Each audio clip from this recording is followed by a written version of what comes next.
Hello and welcome to the series of instructional videos for the third year Analytical Chem Labs.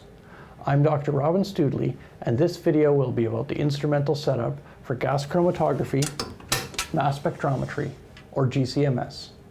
The instrument we're looking at is a Varian gas chromatograph mass spectrometer, a GCMS. First, we'll look at the gas chromatograph portion of the instrument, which serves to separate the components of the sample. Before the sample reaches the column, it's introduced into the injector port using a syringe. The injection port consists of a rubber septum and a glass inlet tube. The rubber septum seals the top of the inlet tube to prevent the sample from escaping.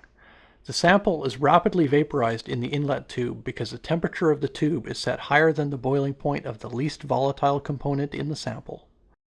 The mobile phase carries the vaporized sample from the injection port to the column, which is below the inlet tube. The mobile phase is an inert gas, such as helium.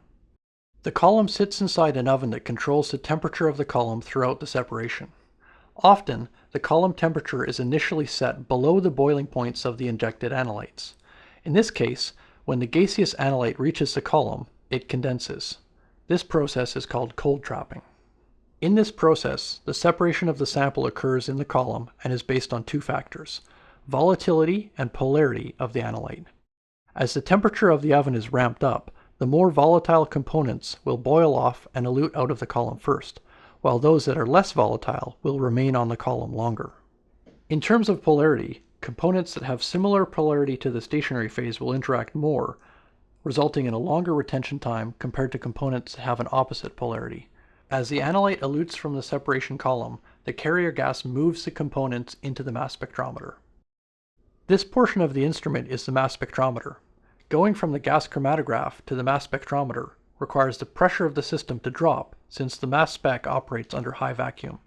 It's required to have the system under vacuum because it prevents collisions of the ions. High vacuum is achieved using a two-pump system.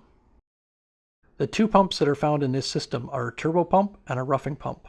The turbopump works to remove the carrier gas from the GC, while the roughing pump evacuates the exhaust of the turbopump. The separated sample elutes into the vacuum chamber and travels towards the cavity of the ion trap mass spectrometer, which is defined by a ring electrode and two cap electrodes. As the molecules elute into the cavity of the ion trap, they're bombarded with electrons from the filament of the ionization source. This results in ionization and sometimes fragmentation of the analyte. The ions, in increasing mass-to-charge ratio, oscillate between the two cap electrodes due to the radiofrequency voltage applied to the electrodes. At different radiofrequencies, analyte ions with particular mass-to-charge ratios are ejected from the ion trap and directed to the electron multiplier, where they're amplified and detected. The process behind the amplification is similar to that of a photomultiplier tube. The ion collides into an electrode, causing emission of many electrons. These electrons are then accelerated into another electrode, causing emission of even more electrons. This cascading process carries on until an end anode is reached. Here, the pulse of electrons is detected as a single ion count.